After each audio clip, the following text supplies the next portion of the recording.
السلام علیکم۔ آج ہم ایک بہت اہم موضوع پر بات کرنے جا رہے ہیں اور وہ ہے صبر۔ زندگی میں مشکلات اور پریشانیاں سب کے ساتھ ہوتی ہیں، لیکن ان حالات میں اللہ نے ہمیں صبر کا حکم دیا ہے۔ آئیے جانتے ہیں کہ صبر کا کیا مقام ہے اور اسے اپنی زندگی میں کیسے اپنایا جا سکتا ہے۔ صبر ایک ایسی خوبی ہے جو ہر مسلمان کے لیے نہایت اہم ہے۔ جب ہم زندگی میں مشکلات، آزمائشوں اور چیلنجز کا سامنا کرتے ہیں تو اللہ تعالی ہمیں صبر کرنے کی تلقین کرتا ہے۔ صبر صرف مشکلات کو برداشت کرنے کا نام نہیں، بلکہ یہ دل کی مضبوطی، اللہ پر یقین اور مستقل مزاجی کا دوسرا نام ہے۔ اسلام میں صبر کو بڑی فضیلت حاصل ہے اور قرآن و حدیث میں صبر کرنے والوں کے لیے عظیم انعامات کا وعدہ کیا گیا ہے۔ نمبر 1، قرآن میں صبر کا مقام۔ قرآن پاک میں اللہ تعالیٰ نے کئی مقامات پر صبر کی تلقین کی ہے اور صبر کرنے والوں کے لیے خوشخبری دی ہے۔ اللہ تعالیٰ فرماتا ہے، بے شک اللہ صبر کرنے والوں کے ساتھ ہے۔ یہ آیات ہمیں بتاتی ہے کہ جب ہم مشکلات میں صبر کا مظاہرہ کرتے ہیں تو اللہ تعالیٰ ہماری مدد کے لیے موجود ہوتا ہے۔ نمبر 2، حضرت ایوب علیہ السلام کی مثال۔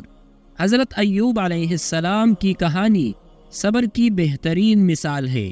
ان کی زندگی میں بے شمار آزمائشیں آئیں، مگر انہوں نے کبھی اللہ سے شکایت نہیں کی اور ہمیشہ صبر کا مظاہرہ کیا۔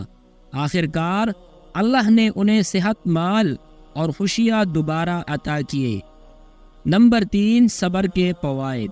صبر کرنے سے نہ صرف ہماری مشکلات میں کمی آتی ہے بلکہ ہمارے اندرونی سکون اور اطمینان میں بھی اضافہ ہوتا ہے۔ صبر ہمیں مشکل حالات میں مضبوط بناتا ہے اور ہمیں اللہ کے قریب لے جاتا ہے۔ نمبر 4، صبر کی عملی اہمیت۔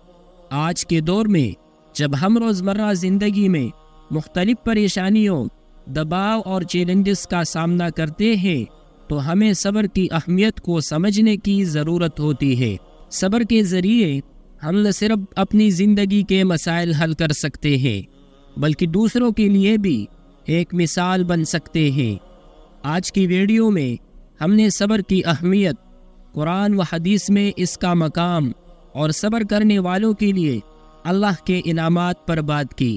ہمیں چاہیے کہ ہم ہر مشکل وقت میں اللہ پر بھروسہ کریں اور صبر کا مظاہرہ کریں، کیونکہ اللہ صبر کرنے والوں کے ساتھ ہے۔